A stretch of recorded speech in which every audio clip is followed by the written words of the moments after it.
Hello students. आज हम बात करने वाले हैं अकाउंटिंग एंड इट्स टर्मिनोलॉजी के बारे में। तो चलिए स्टार्ट करते हैं। तो जब हमारी इकोनॉमी में पेपर मनी यानी कि करेंसी नोट्स नहीं थे, तब हम जो सिस्टम को फॉलो करते थे ट्रेडिंग के लिए, उसको हम बार्टर सिस्टम कहते हैं। बार्टर सिस्टम में क्या होता था, हम लोग प्रोडक्ट के बदले प्रोडक्ट एक्सचेंज करते थे। फॉर एग्जाम्पल, मान लीजिए एक फार्मर के पास ग्रेन है और जो अदर पर्सन है उसके पास क्लोथ है, जो क्लोथ मैन्युफैक्चरिंग करता है।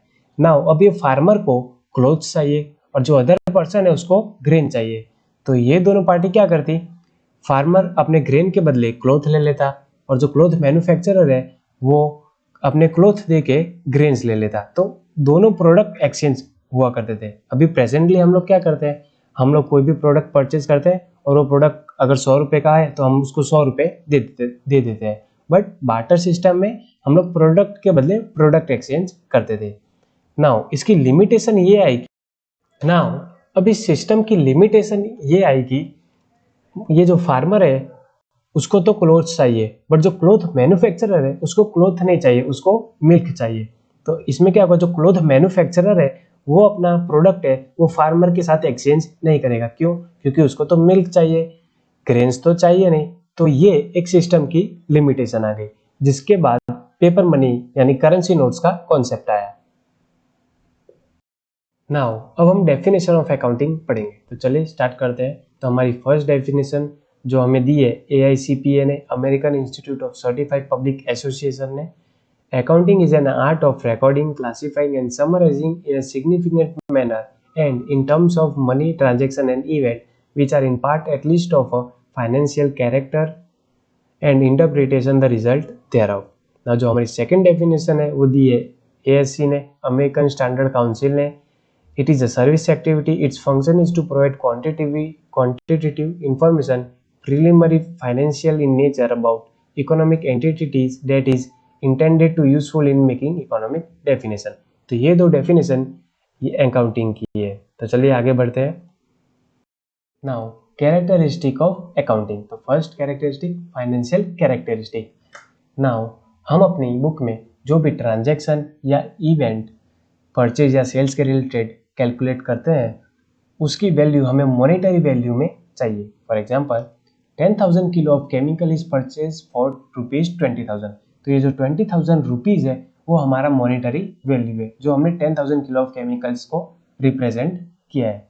तो इसको हम फाइनेंशियल कैरेक्टरिस्टिक कहते हैं। Now second, money as a medium of exchange. तो जैसा मैंने अभी आपको बताया, 10,000 किलो ऑफ केमिकल जो सेलर का प्रोडक्ट था उसको हमने 20,000 रुपीज़ दे के परचेज किया।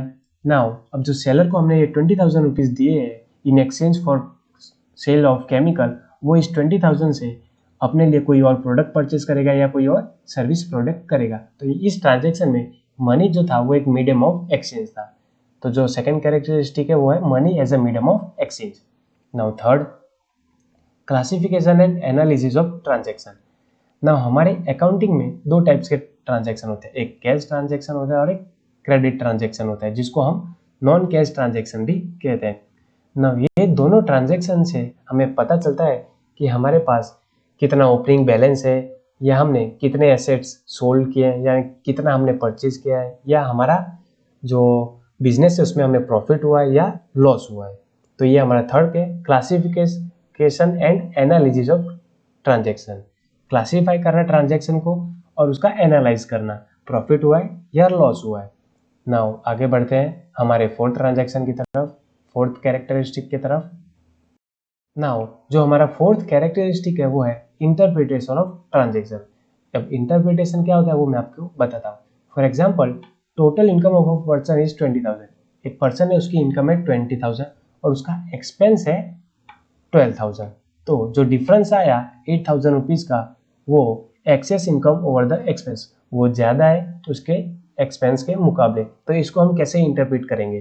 तो ये जो डिफरेंस है 8,000 का, तो हमें क्लियरली पता चल रहा है कि ये ट्रांजैक्शन में जो पर्सन है उसको प्रॉफिट हो रहा है। तो ये एक इंटरप्रिटेशन है, क्योंकि उसकी टोटल इनकम कितनी है 20,000 और उसका एक्सपेंस कितना है 12,000। तो जो डिफरेंस आया वो कितना आया 8,000 का। तो इस ट्रांजैक्शन से वो पर्सन को इन प्रॉफिट हुआ है, ये हम समझ सकते हैं और इंटरप्रेट कर सकते हैं। अगर मान लीजिए उसका जो पर्सन है उसका एक्सपेंस 22,000 होता तो उसको ये ट्रांजेक्शन से लॉस होता 2,000 रुपीज का। तो ये जस्ट इंटरप्रिटेशन है कि प्रॉफिट हुआ है ट्रांजेक्शन पे या लॉस हुआ है, इसको हम इंटरप्रिटेशन कहते हैं। नाउ आगे बढ़ते हैं। नाउ हमारा फिफ्थ कैरेक्टरिस्टिक है क्वांटिटेटिव इंफॉर्मेशन। जैसा आप लोगों को पता ही होगा, हम अपने अकाउंटिंग बुक में जो भी ट्रांजेक्शन रिकॉर्ड करते हैं उसकी वैल्यू हमें एक मॉनेटरी फॉर्म में रिकॉर्ड करनी होती है। तो इस मॉनेटरी फॉर्म ऑफ इंफॉर्मेशन को हम दूसरी भाषा में क्वांटिटेटिव इंफॉर्मेशन भी कहते हैं, जो हमारा फिफ्थ कैरेक्टरिस्टिक है। Now sixth, economic decision. तो जैसा आप लोगों को पता ही होगा, बड़ी बड़ी कंपनियां अपने शेयर्स मार्केट में इश्यू करती है, जिसको अलग अलग शेयर होल्डर्स पब्लिक्स परचेज करते हैं।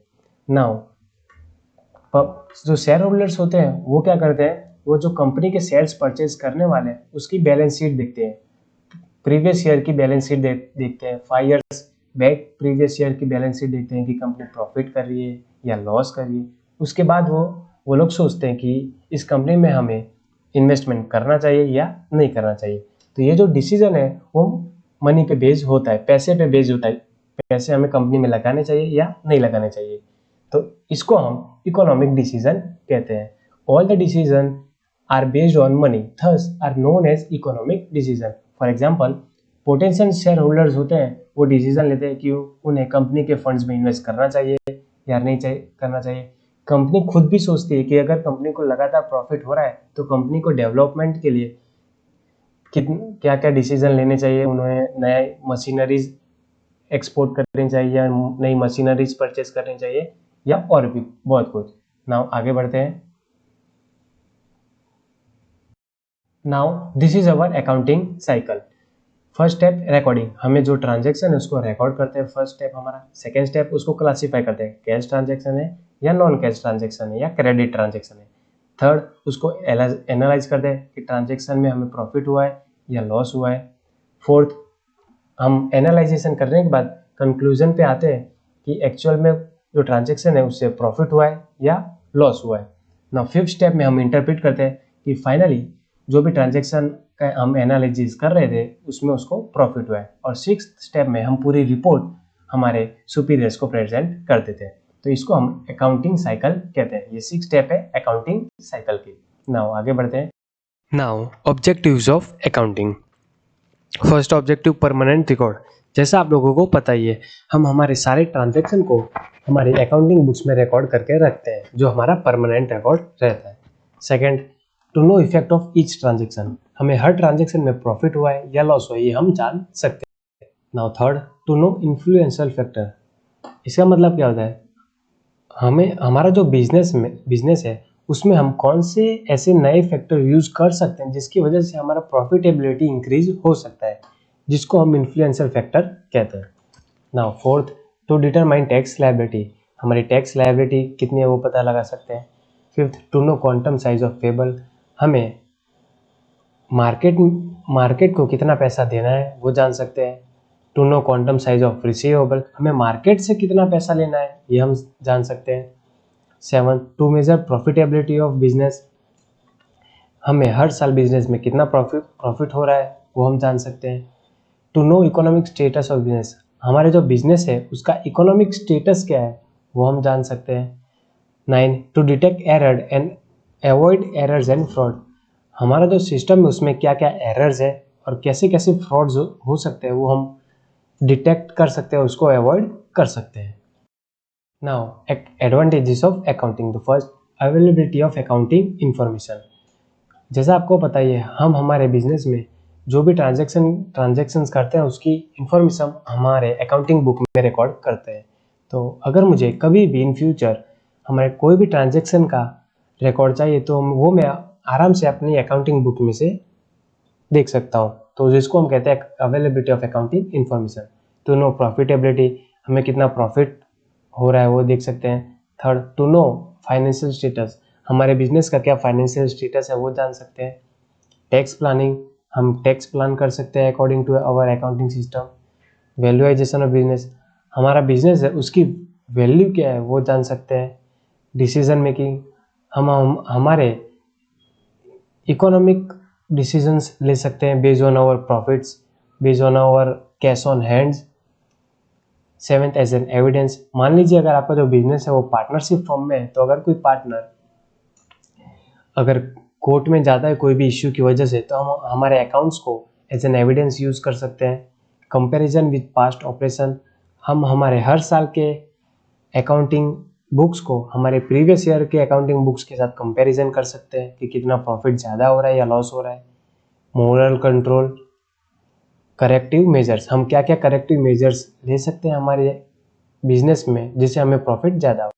Now limitation of accounting. First, non financial transaction, जो भी ट्रांजेक्शन है जिसकी हमें मॉनेटरी वैल्यू अगर नहीं मिलती है उसको हम नॉन फाइनेंशियल ट्रांजेक्शन कहते हैं। फॉर एग्जांपल, ऑनेस्टी, ईमानदारी, कोई भी पर्सन की हम ईमानदारी को मॉनेटरी टर्म्स में मेजर नहीं कर सकते। Now second, stable value of money. Third, historical transaction और इवेंट्स, हमारे बुक से हम पता लगा सकते हैं कि हमारी जो हिस्ट्री है वो कैसी रही, हमें कंटिन्यूसली प्रॉफिट हो रहा है या लॉस हो रहा है।